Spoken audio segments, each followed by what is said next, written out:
Good afternoon, thank you for coming. Yesterday I gave a full account to the Prime Minister of my actions between the 27th of March and the 14th of April, what I thought and did. And he's asked me to repeat that account directly to you.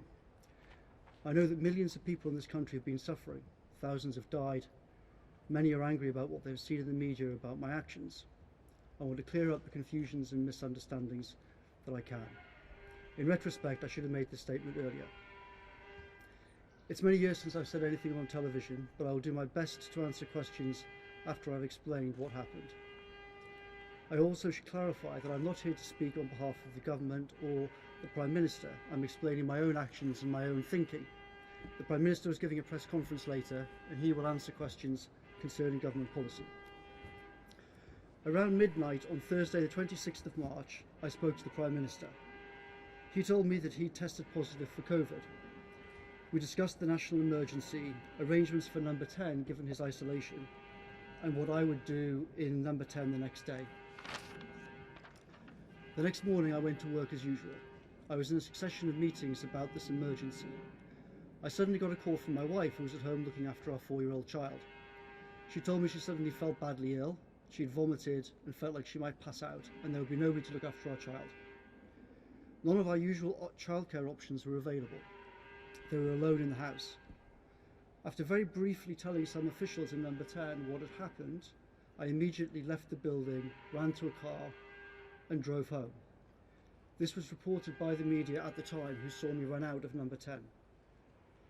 After a couple of hours, my wife felt a bit better. There were many critical things at work, and she urged me to return in the afternoon, and I did. That evening, I returned home and discussed the situation with my wife. She was ill. She might have COVID, though she did not have a cough or a fever. At this point, most of those who I work with most closely, including the Prime Minister himself and others who sit within 15 feet of me every day, either had symptoms and had returned to work or were absent with symptoms. I thought there was a distinct probability that I had already caught the disease. I had a few conflicting thoughts in my mind. First, I was worried that if my wife and I were both seriously ill, possibly hospitalised, there was nobody in London that we could reasonably ask to look after our child and expose themselves to COVID. My wife had felt on the edge of not being able to look after him safely a few hours earlier. I was thinking, what if the same or worse happens to me? There's nobody here that I can reasonably ask to help. The regulations make clear, I believe, that risks to the health of a small child were an exceptional situation, and I had a way of dealing with this that minimised risk to others. Second, I thought that if I did not develop symptoms, then I might be able to return to work to help deal with the crisis. There were ongoing discussions about testing government staff in order to keep people like me working rather than isolating. At this point, on the Friday, advisors such as myself had not been included in the list of who were tested. But it was possible that this might change the following week. Therefore, I thought that after testing negative, I could continue working. In fact, this did not change, and special advisors were not tested, and I have never been tested. Third, there have been numerous false stories in the media about my actions and statements regarding COVID. In particular, there were stories suggesting that I had opposed lockdown and even that I did not care about many deaths. For years I have warned of the dangers of pandemics. Last year I wrote about the possible threat of coronaviruses and the urgent need for planning. The truth is that I had argued for lockdown, I did not oppose it. But these stories had created a very bad atmosphere around my home. I was subject to threats of violence. People came to my house shouting threats. There were posts on social media encouraging attacks. There were many media reports on TV showing pictures of my house. I was also worried that given the severity of this emergency, this situation would get worse, and I was worried about the possibility of leaving my wife and child at home all day and often into the night while I worked in number 10. I thought the best thing to do in all the circumstances was to drive to an isolated cottage on my father's farm. At this farm, my parents live in one house, my sister and her 2 children live in another house, and there is a separate cottage roughly 50 metres away from either of them. My tentative conclusion on the Friday evening was this: if we are both unable to look after our child, then my sister or nieces can look after him. My nieces are 17 and 20. They're old enough to look after him, but also young enough to be in the safest category, and they had extremely kindly volunteered to do so if needed. But, I thought, if I do not develop symptoms and there's a testing regime in place at work, I could return to work if I tested negative. In that situation, I could leave my wife and child behind in a safe place. Safe in the form of support from family for shopping and emergencies, safe in the sense of being away from our home which would become a target, and also safe for everybody else, because they were completely isolated on a farm and could not infect anybody. Contrary to some media reports, there are no neighbours in the normal sense of the word. The nearest other homes are roughly half a mile away.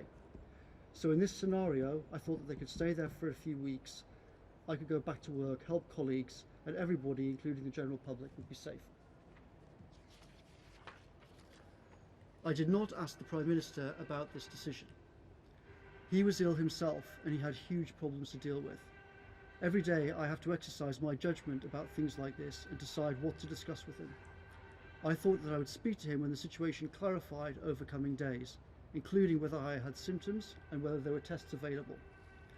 Arguably this was a mistake, and I understand that some will say that I should have spoken to the Prime Minister before deciding what to do. So I drove the three of us up to Durham that night, arriving roughly at midnight. I did not stop on the way. When I woke the next morning, Saturday the 28th of March, I was in pain and clearly had COVID symptoms, including a bad headache and a serious fever. Clearly I could not return to work anytime soon. For a day or two we were both ill. I was in bed, my wife was ill, but not ill enough that she needed emergency help. I got worse, she got better. During the night of Thursday the 2nd of April, my child woke up. He threw up and had a bad fever. He was very distressed. We took medical advice, which was to call 999. An ambulance was sent. They assessed my child and said he must go to hospital. I could barely stand up. My wife went with him in the ambulance. I stayed at home. He stayed the night in the hospital. In the morning, my wife called to say that he had recovered, seemed back to normal, doctors had tested him for COVID, and said that they should return home. There were no taxis. I drove to the hospital, picked him up, then returned home.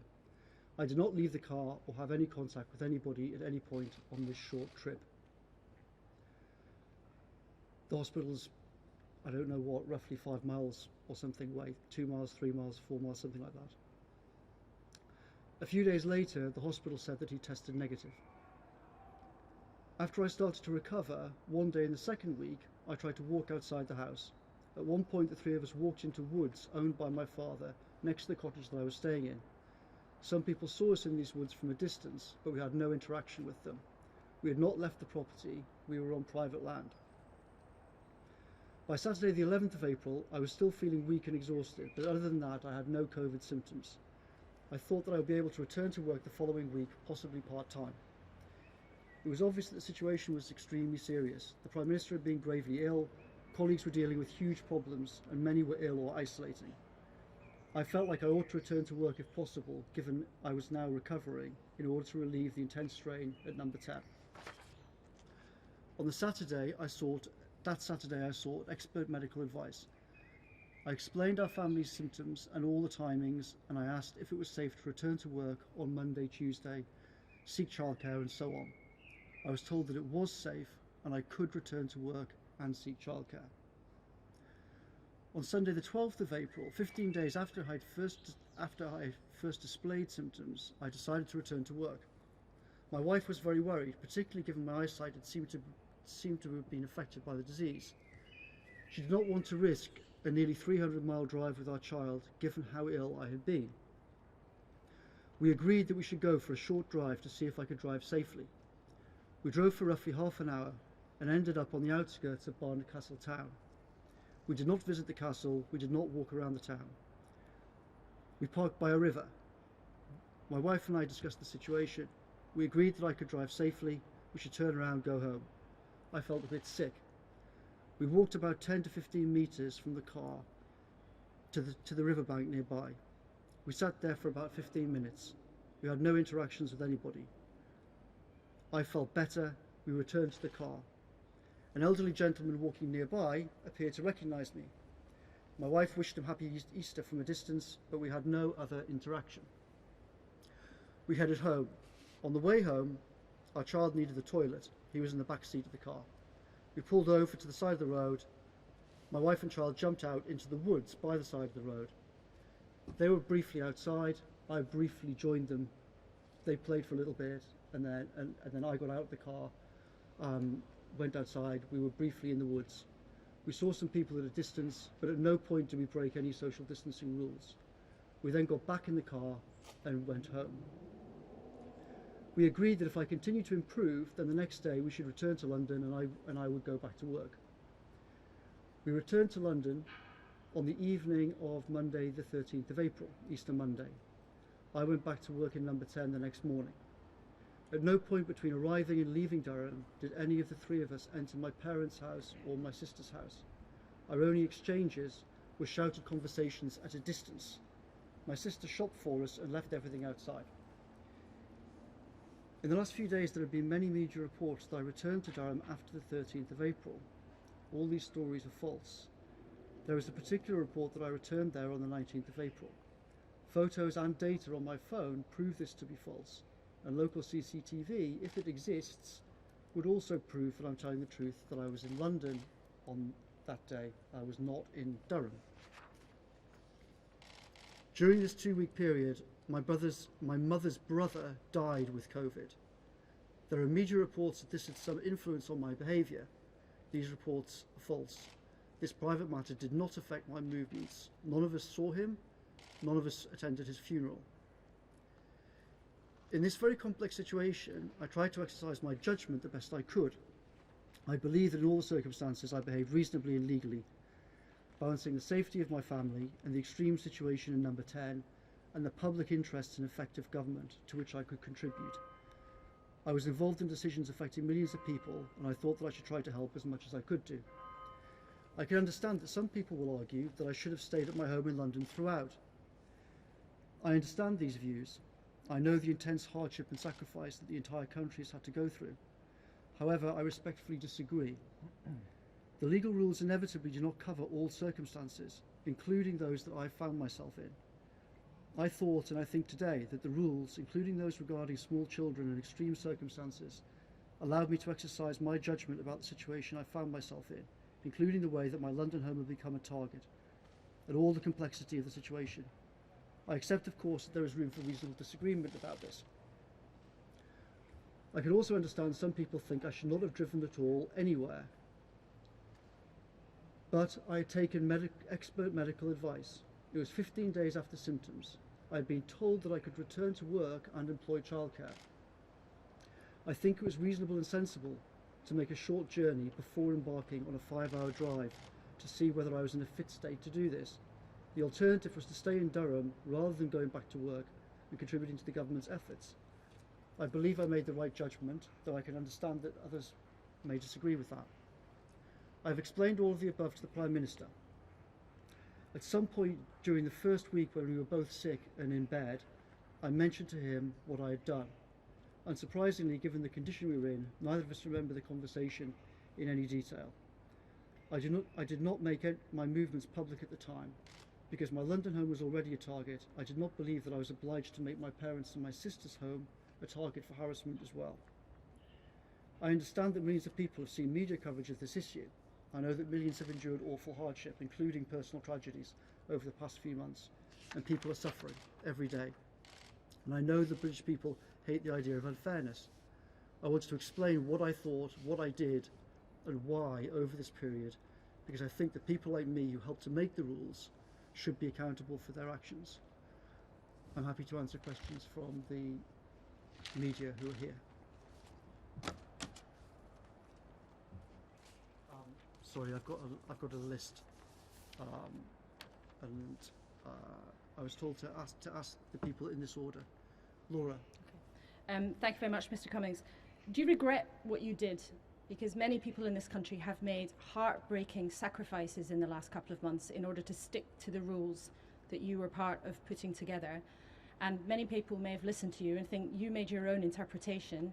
And do you understand, for some people, it seems as if there was one version of the rules for you and one version of the rules for everyone else? Thank you, Laura. No, I don't. I don't regret what I did. As I said, I think reasonable people may well disagree about how I thought about what to do in these circumstances, but I think that what I did was actually reasonable in these circumstances.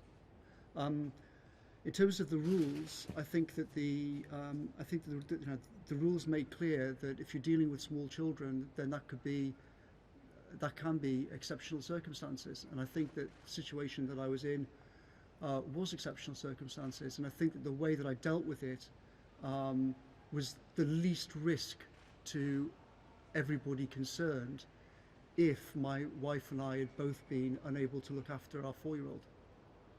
It may sound to many people this afternoon, though, that you're using a loophole that was in complete contrast to the message people heard day after day from Number 10 of stay at home, stay at home, stay at home. Do you understand why some people are really angry about this? Not just respectfully disagree, that they're furious.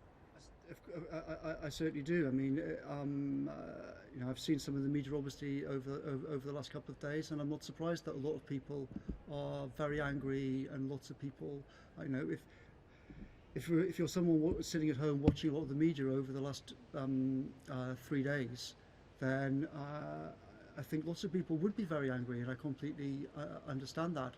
But I hope and think that today, when I've actually explained all of the circumstances about it, I think people will realise this was a very complicated, tricky situation, and I was trying to weigh up a lot of different things. Some people might have behaved differently in some ways. As I said, arguably it was a mistake that I didn't call the Prime Minister on the Friday night, and I just did what I thought was the right thing to do, but I have to make decisions like that every day. And yes, I understand that people watching the media could be very upset about what's happened, but I've explained why. You don't want to offer any regret, any apology to people who didn't have the ability to make the decisions that you did, who didn't have the resources to do what you did? As I said, I think I've thought a lot about what I did over this period. What things I could have done better with this. What things I could have done better in general in dealing with the whole crisis. There's definitely a lot of things that I could have done better over the last few months. But I think what I did in this 14 days, I think that I behaved reasonably. Is there anything else you'd like to ask? That's good. Robert.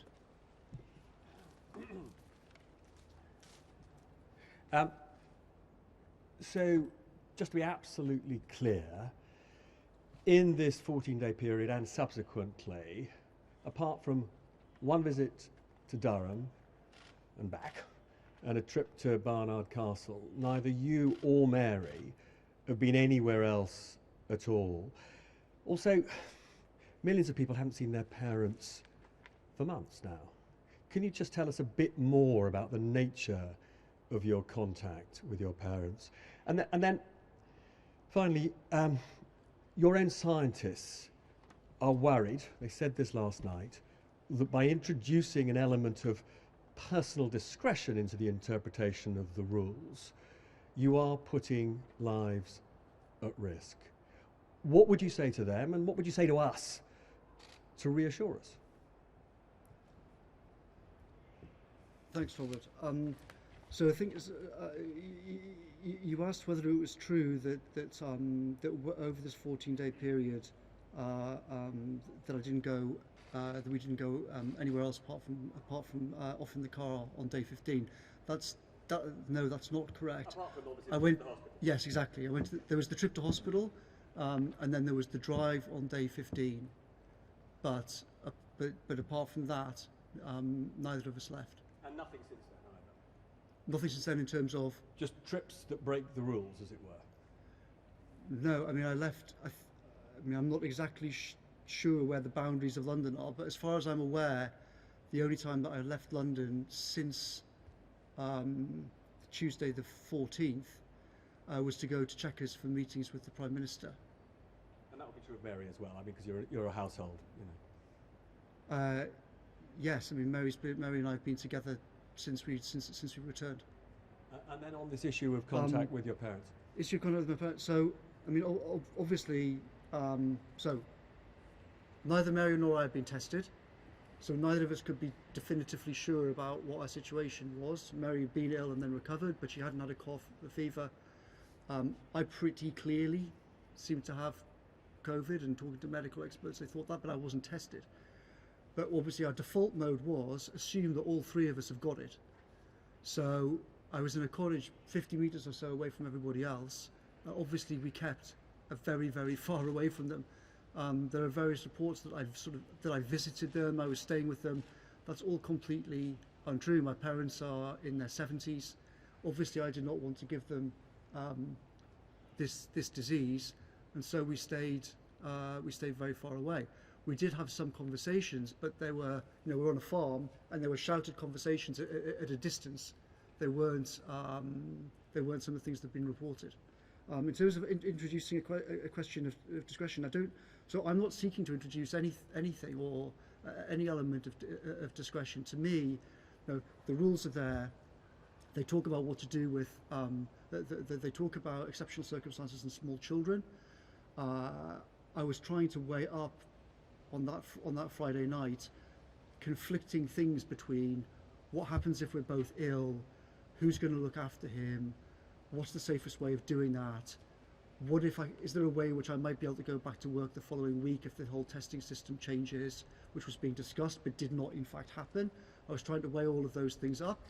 Given that, I think that I don't believe that I broke the rules. I think that breaking the rules. It's that the SPIP and SPIM members last night said that they think you introduced the idea that if your personal circumstances allow, you can do something different from what the simple rules say, and they are very worried that will make it much harder to contain the spread of the disease. Well, I think that they're right to be worried that the coverage of the last couple of days could encourage people to behave in certain ways. But with great respect to them, they made those comments without knowing what had actually happened, and actually that's one of the reasons why I think now it would have been better to have made this statement earlier. But as it was, well, I didn't, and it would have been better to have done it earlier, for sure, and that would have also, I think, stopped some of those guys being themselves confused by what they read. Okay. Beth. Thank you. Mr Cummings, thousands of people watching this, ordinary families, have put up with all kinds of restrictions and hardships, regardless of their medical or family requirements. People not going to funerals, people not even going into hospital when their kids have been having cancer treatment. Why are you so different? What those people, I think, see here is that there's one rule for you, one of the most powerful people in this country, and there's another rule for them. Don't you think you at the very least owe them an apology? I don't think I'm so different, and I don't think there's one rule for me and one rule for other people. As I said, I think that I looked at the I knew what the guidance was. It talks about exceptional circumstances with small children, and I think that in all the circumstances I behaved reasonably and legally, as I said. But people will be listening to this. For days, government ministers have obfuscated about whether you went to Barnard Castle, no information put out. This is meant to be the people's government, isn't it? But you've badly misjudged public mood on this. This hasn't damaged the Prime Minister, it has undermined your policy, and it's undermined public confidence in the government.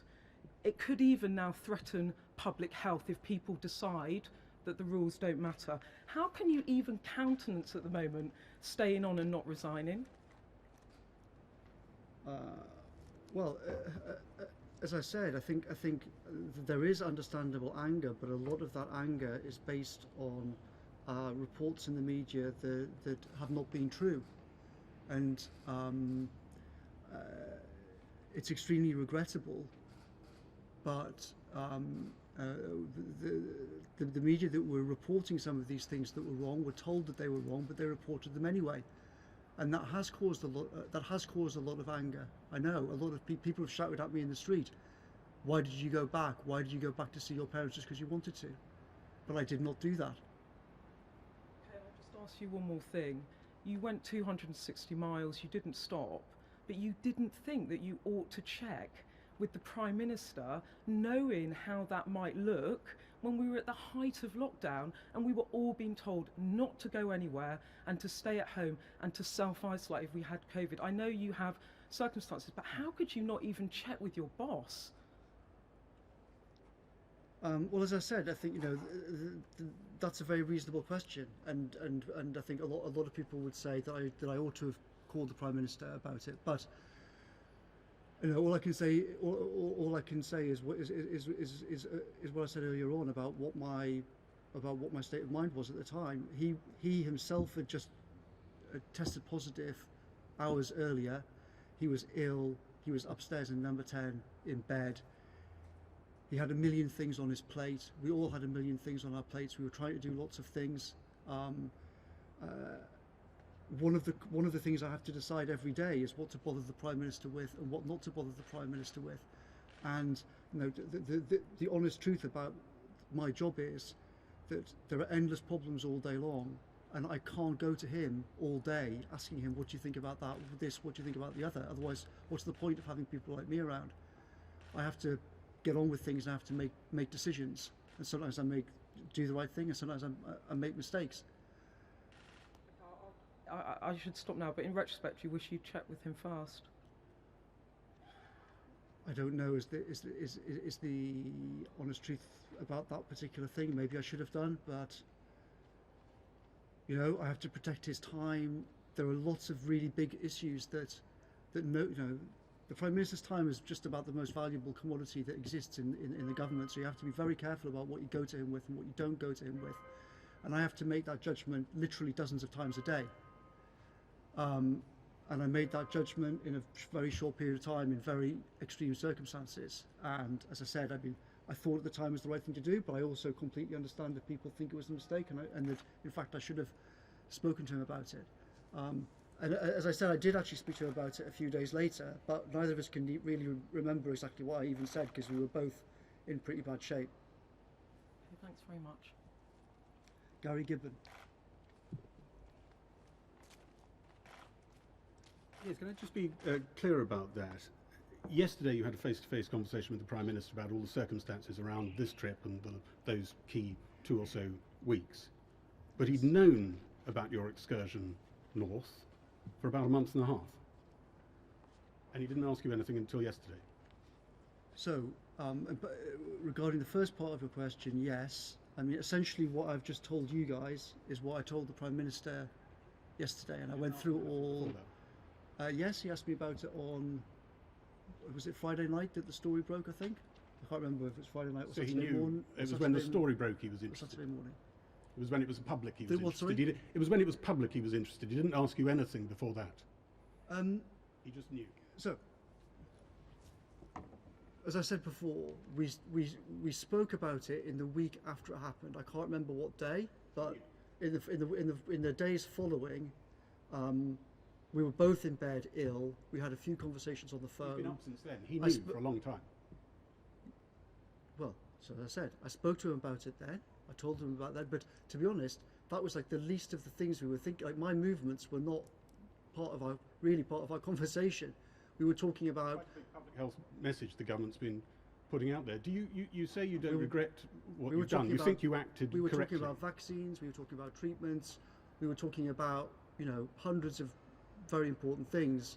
We did not spend a lot of time talking about me and where I was and my own circumstances. Let me ask you about one of those very important things. With tracing perhaps kicking off in a big way in the coming weeks, people will be asked to isolate. The public health message will never have been more critical, perhaps. Mm-hmm. Do you think public adherence to those instructions will be weaker or stronger as a result of your recent activities?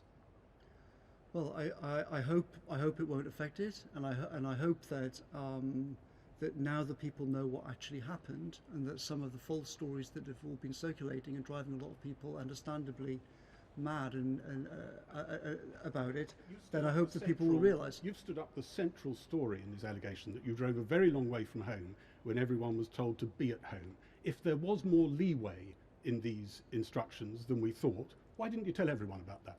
Well, with great respect, Gary. Who else has driven that distance? I'm trying to answer the question. With great respect, it's not just a simple matter in the regulations. The regulations describe various exceptional circumstances where it may not be possible to follow the rules. It doesn't say you must stay at home in all circumstances. It says that there are some circumstances in which you won't be able to follow these rules. And it seemed to me that I was in such an exceptional circumstance, and I was trying to balance all of these very complicated things. People will be staggered to hear you say that when the message was so clear: stay home. Is the fact that the Prime Minister can't do his job without you? The guidance says, if you are living with children, I'm reading out the actual guidance. If you're living with children, keep following this advice to the best of your ability. However, we are aware that not all these measures will be possible. What we have seen so far is that children with corona appear to be less severely affected. It's nevertheless important to do your best to follow this guidance. Now, you know, it's and you know as well as I do that there are that the deputy chief medical officer has discussed this. There's been various discussion about it. If you've got if you've got a child that's 4 years old, and neither of you can look after him, the guidance doesn't say you've just got to sit there. So I think as I've said, I think I behaved reasonably in all of these given all the circumstances and the different things I had to try and weigh up. Jason Groves. Hi. You blame the media for this mess that you got the government into.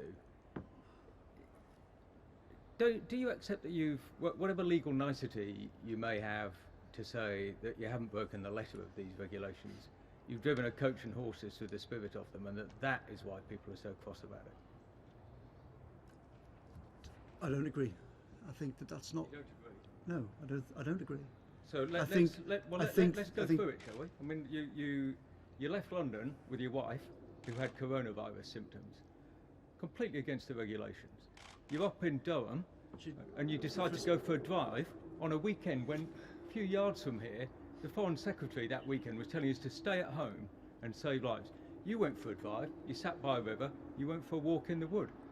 I mean, you may or may not have a way of justifying this to yourself, and possibly there may be some legal loophole. But you've broken the spirit of it, haven't you? No, I don't think that I have.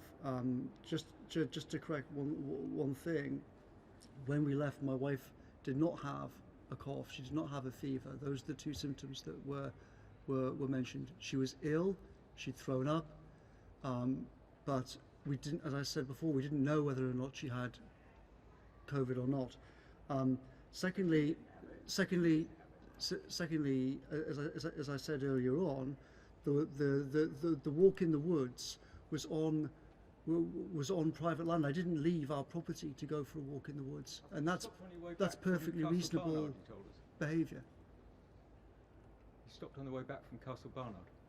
Yeah, I was driving back from Barnard Castle, and my child, the 4-year-old, was in the car seat in the back. He said, "Dad, I need to go to the toilet." We pulled into the side of the road. He jumped out with my wife. I don't think any reasonable person would say that I behaved that's bad behaviour. I mean, you've plainly had a tough time. I don't think anyone would argue with that, but there's lots of other people who've had a tough time. I mean, I'd like to finish by, we had a letter today from Andrew and Sarah in Wiltshire. Their daughter and son-in-law live 10 miles from them, and they've got 2 children. They came down with COVID, and they said, imagine our frustration living so near and yet not being able to help. It was a big sacrifice that we made, and they feel like mugs now. I mean, they want you to resign. Did you offer to resign when you saw the Prime Minister? No, I have not offered to resign. Did you ever consider it? No, I do not. I have not considered it. As I said, I think I think it's reasonable to say that other people would have behaved differently in different ways in this whole situation. But as I stress, I was trying to balance lots of competing things. I mean, if I hadn't worked here, for example, then you could very easily say that okay, I could just have stayed in an isolated cottage for weeks afterwards. But I was involved in lots of things involving crucial questions of vaccines, trying to get scientists involved in the effort, trying to get money moved, trying to get regulations moved out of the way. And I thought that if I could return to work, then I should seek to return to work. And I would stress that I took expert medical advice before I moved to say, and I actually went through the whole history, the details of what I've just told you. I went through on the Saturday, the 11th, on day 15. Sorry, is that day 14 or 15? I can't remember now. Whatever. But anyway, it's day 14. So yeah, Saturday the 11th. On day 14 is when I took medical advice. That was day 14 of symptoms, and I was told then that you're clear to. I said, can I go back to work Monday, Tuesday? And I was told yes, given that what you've explained, you are not a danger to the public now, and you can safely go back to work and hire childcare. So given that, I thought that I ought to try and go back to work and try and do what I could in this emergency. Okay, thanks.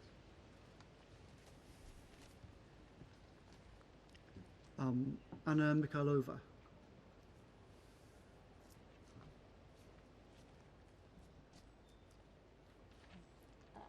Mr Cummings, how many miles is it from your house, the house you were staying in Durham, and Barnard Castle, where you went? I don't know how many miles it is. I mean, it's roughly a half-hour drive. Right. So there are people without gardens, never mind access to private land and woodland, who haven't made unnecessary car journeys like that for more than 2 months now. They've been following rules that you helped forge and create.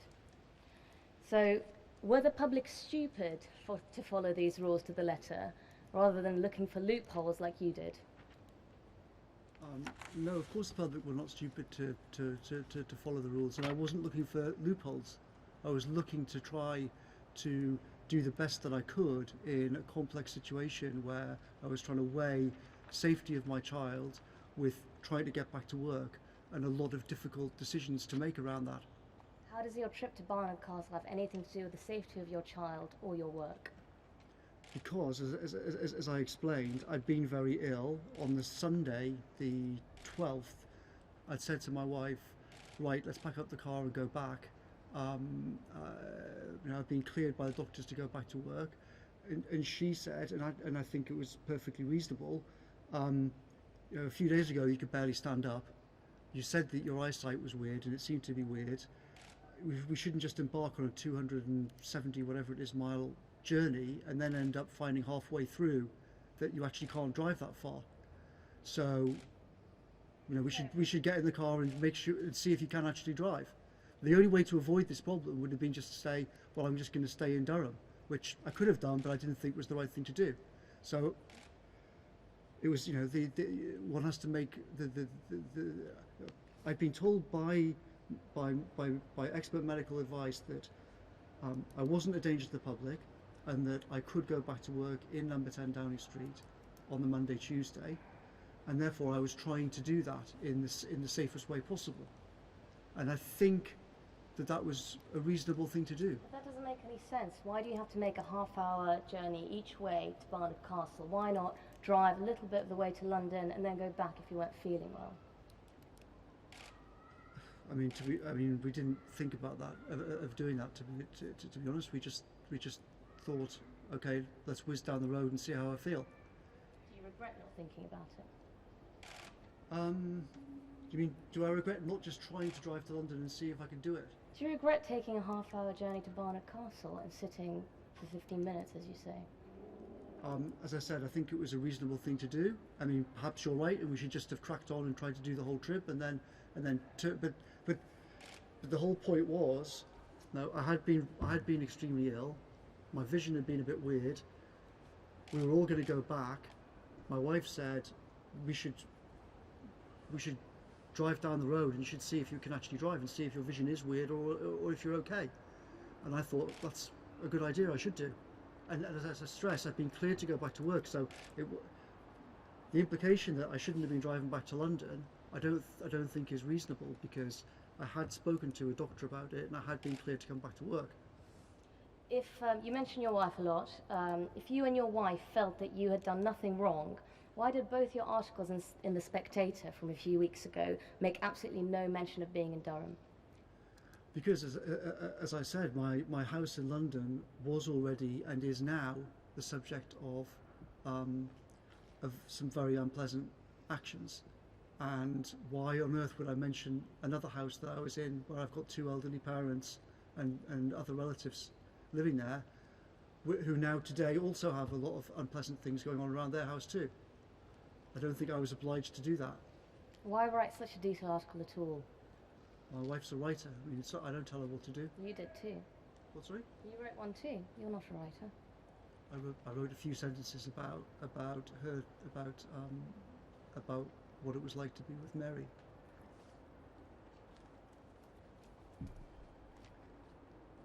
Nicola. Thank you, Mr Cummings. You said that you sought expert medical advice before returning to London from Durham. Yes. Did you seek any such advice before making the initial trip to Durham? No, I didn't. And were you confident, or how could you be confident, that you wouldn't be putting anybody else at risk by making that trip? So the point was that that I knew that I could get to a place that was completely isolated. I knew that I had a full tank of petrol. I could drive to a place that was completely isolated from everybody else.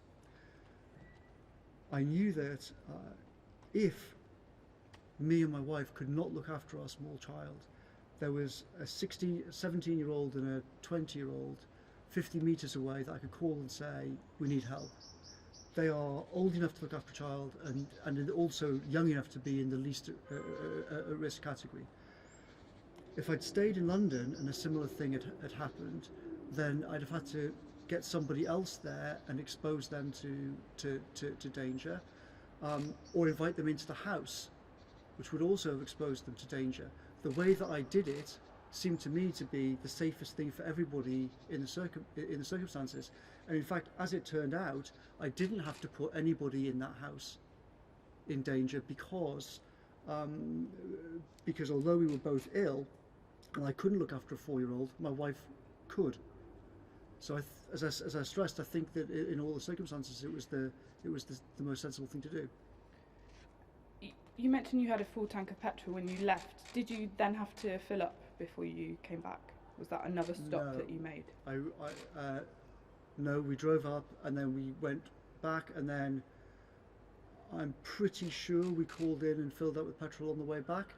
But remember, at this point, I'd been cleared to drive back to work, and so I don't think in any way that was breaking the rules.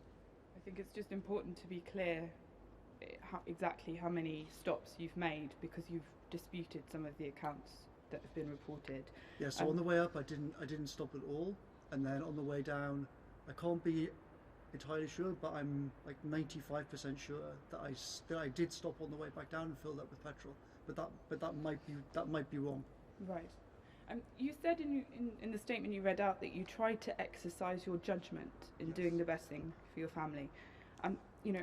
People up and down the country have been trying to do the best for their families. Yes.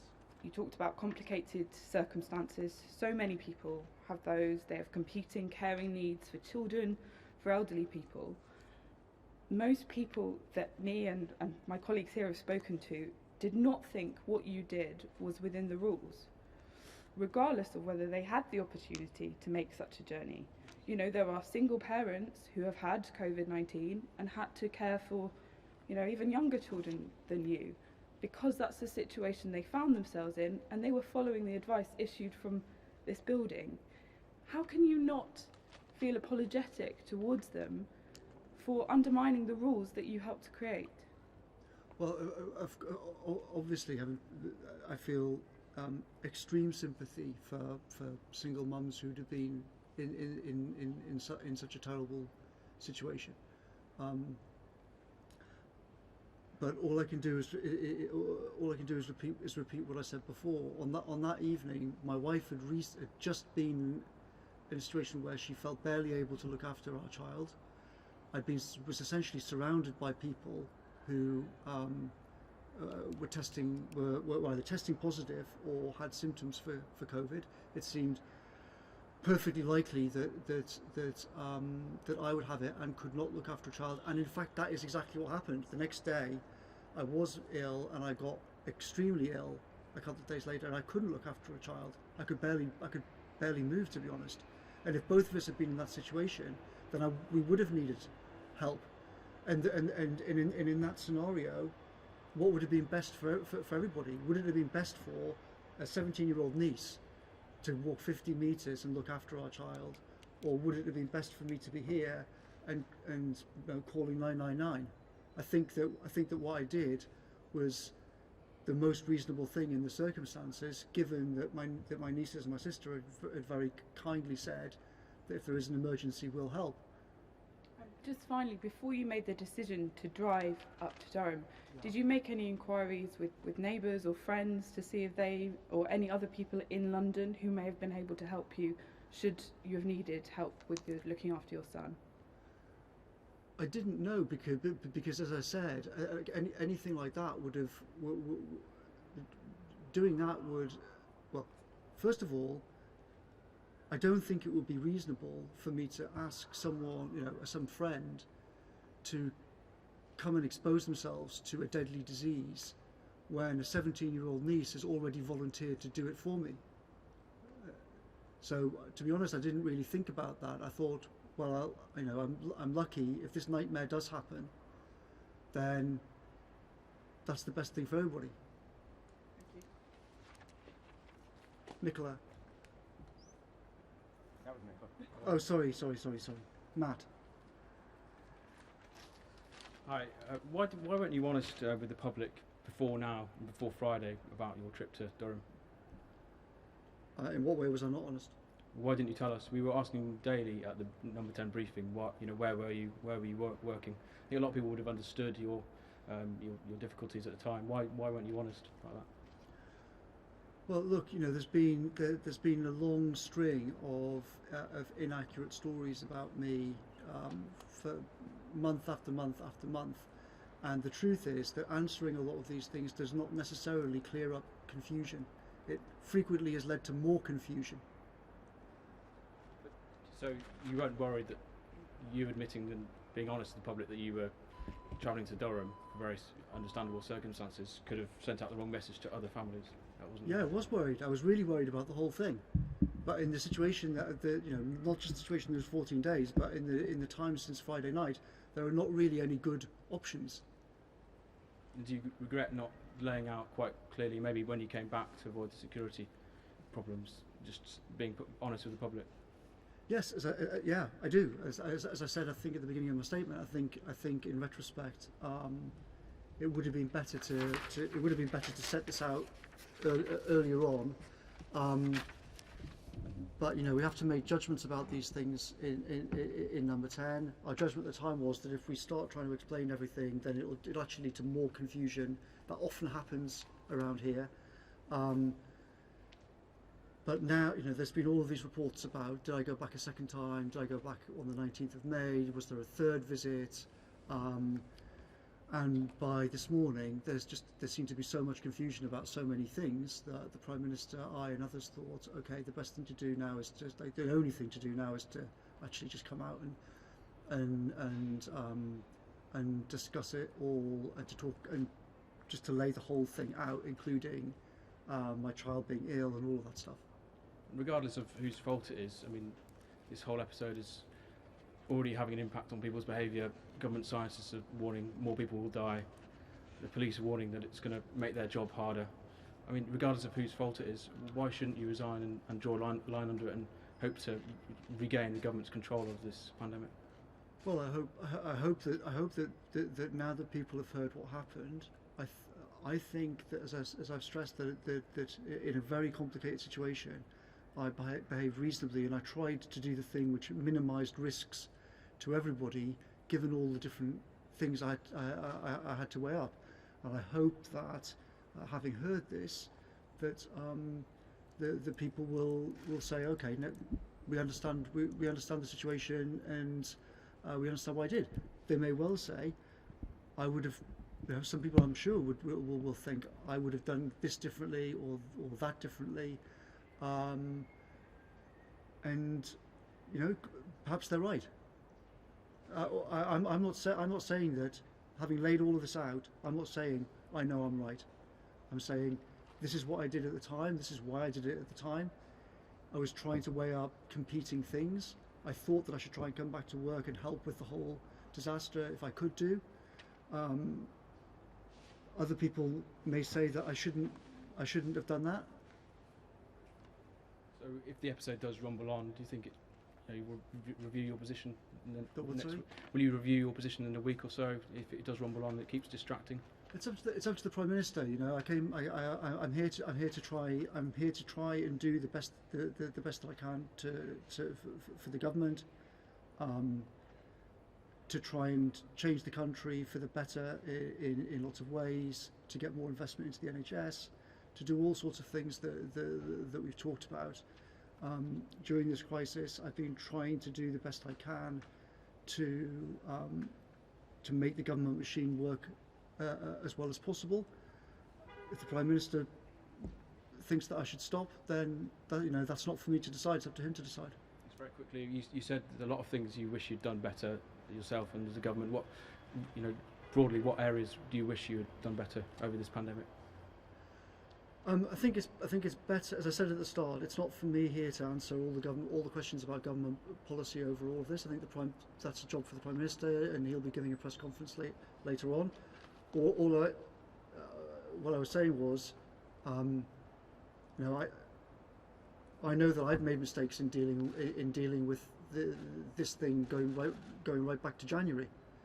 I think that my behaviour in these 14 days, I think when people hear everything that happened, I hope that people will agree that it was reasonable. They might not think that they'd have done the same thing, but I hope that people will agree that it was reasonable calculations in all the circumstances. And I don't think what I did in these 14 days was a mistake, but I certainly made a lot of other mistakes, and I make mistakes every day. Caitlin.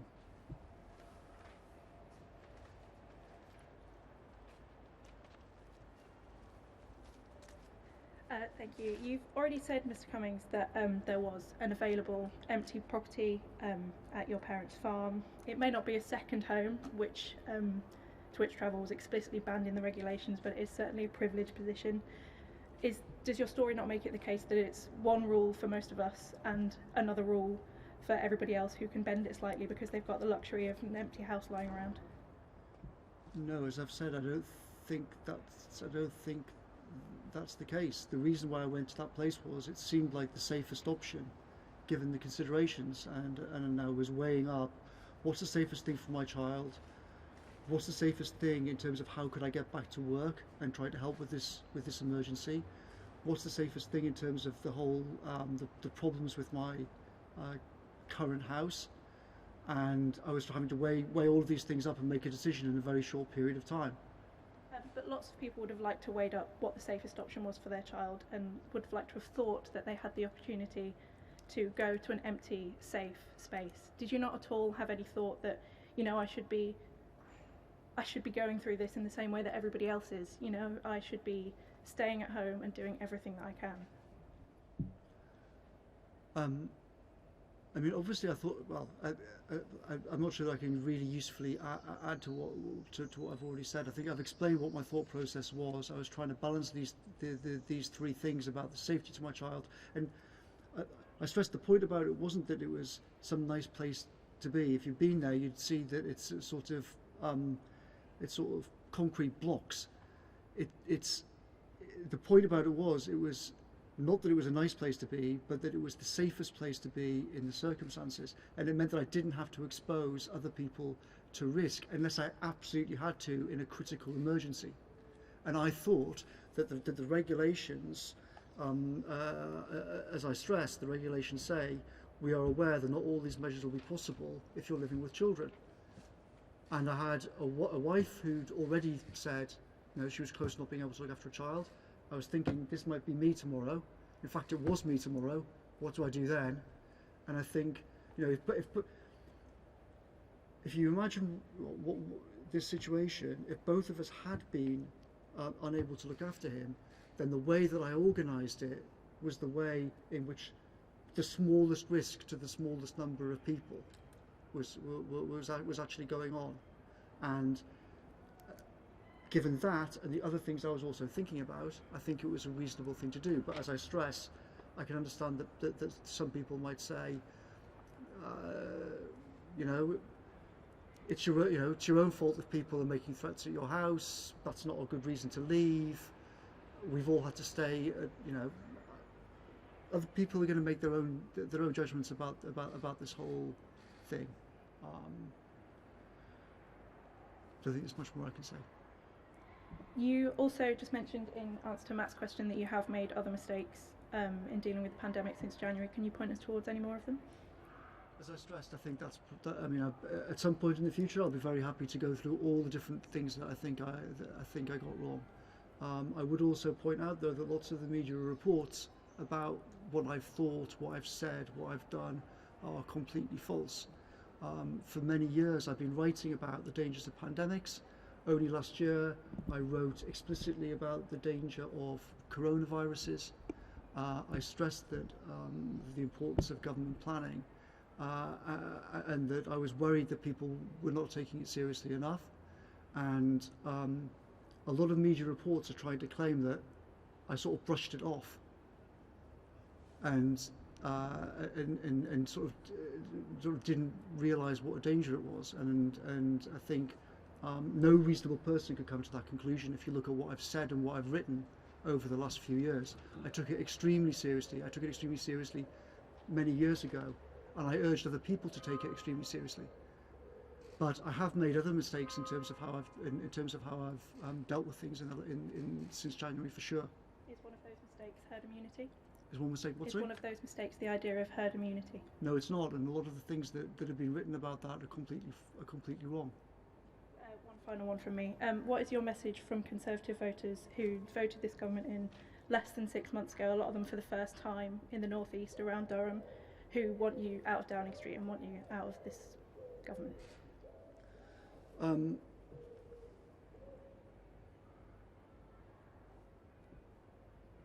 What's my message to them? Well, I think I've made mistakes in how I've dealt with this, all sorts of things in government. I don't think I made a mistake about these 14 days that are in question, and I would I would stress to people that they should not believe everything they read in the newspapers or everything they see on TV, because lots of the things that are reported are not in fact the case. I hope that I've set out today what the actual facts of it are, and I hope that people will think that even if they disagree with me, that I behave reasonably in these circumstances. Thank you. Would anybody else like to ask any questions? Sure thing, Anna. Could you just, going back to what you said about Barnard Castle, could you point us to where in the guidance in the rule book it says that it's okay to make a practice drive journey and then get out and sit somewhere? Well, after recovering from this disease, my job is one of the jobs that the rules say you should go back to work if you can do. This isn't about your work. Please point us to the guidance that allows that practice drive. You said it was a practice drive. With respect, I think it's very relevant, because I was allowed to drive back to London and go back to work. So. This isn't about your drive to London. This is a drive. You said it's to test if your vision is okay and if you're okay behind the wheel, which sounds reasonable. Yeah. then you didn't just go for a drive to check. You went to a beautiful nature spot and sat outside for, you said, 15 minutes. Well, I think that, to be honest, the state that everyone was in, this was nothing to do with a beauty spot. And contrary to lots of the reports, I wasn't sightseeing, I did not go to the castle, I wasn't walking around. There are lots of things that have been said about this that are not true. We just went for a test drive, drove south, and ended up pulling in by the side of the road by a river on the outskirts of town. And my wife and I discussed it and said, okay, you can drive, this feels safe, let's go back, and tomorrow we'll pack the car up and go back to work. As I say, I was entitled to go back to work, I was encouraged to go back to work, and I think going back to work was the right thing for me to do. But I think it's also reasonable to try and do it safely, for me, for the family that I'm driving, for everybody else on the road as well. I mean, Robert. Isn't Anna's fundamental point? This is not really about legality. It is about the extent to which all of us can exercise personal judgment about how to implement the rules. And, you know, I've spoken to epidemiologists and behavioural scientists, and they are very, very worried that this critical juncture, what you have done by your example, is to say to people, if you feel that there are special circumstances, you don't have to follow the rules. So, for example, quite soon, you know, many of us are going to be getting a telephone call from a contact tracer saying you have been in contact with somebody who's got symptoms, stay at home for 14 days. And many people say, I'm absolutely certain I haven't got any symptoms. If I don't go to work, I'm not going to earn money, my family is going to be put at risk. I'm just going to follow my own judgment. Now, if lots of people do that, contact tracing is not going to stop the spread of the virus. Mm-hmm. So, yes, it's true that various scientists have said, oh, well, we think that what Mr Cummings did might cause problems, but I would stress that a lot of the things which they think I did not do. But you did, there have been, yes, but with great respect, Robert, you are allowed to exercise judgment. The rules explicitly say that, as I stressed to you before, the rules explicitly say that when you're living with small children, you have to exercise your judgment in that situation. That's what the rules say. The rules are not millions of pages long explaining exactly what you do in every possible circumstance. And if we try to write rules like that, then they could easily cause more trouble rather than less trouble. So of course people have to make judgments about these things. You know, some of the people who've said that what I did is encouraging people to behave badly are doing so thinking that that as per various media reports that I went to stay with my parents. I did not in any meaningful sense stay with my parents. I was not in the same house as my parents. I never went into the same house as my parents. It's not true to say I went to visit with my parents. It's not true to say that my parents helped me with childcare. All of these things have been reported. That is not the case. That is not what happened. But it's not so much the behaving badly. If you're on the kind of contract where if you don't turn up to work, you don't get paid, and you've got small children in the house, you may say, well, I'm going to ignore the isolation because it's going to cost me money, it's going to put my family at risk. Well, with respect, that situation does not apply to me, and that's not what I was saying. No, it doesn't apply to you. What I'm saying is, but the moment you introduce an element of I've got to protect my family, the risks become that less clear and obvious. But as I stressed, Robert, with great respect, I am not introducing an element of discretion or judgment. The rules necessitate that you exercise judgment. If you look at the actual official rules on the NHS website, you can't do anything but exercise judgment in these circumstances with a small child. It doesn't go into lots of different circumstances and say what to do. There is no regulation covering the situation that I found myself in on Friday night. I had to exercise judgment about what to do, weighing up all of these different things. Okay. Thank you very much, everybody. Take care.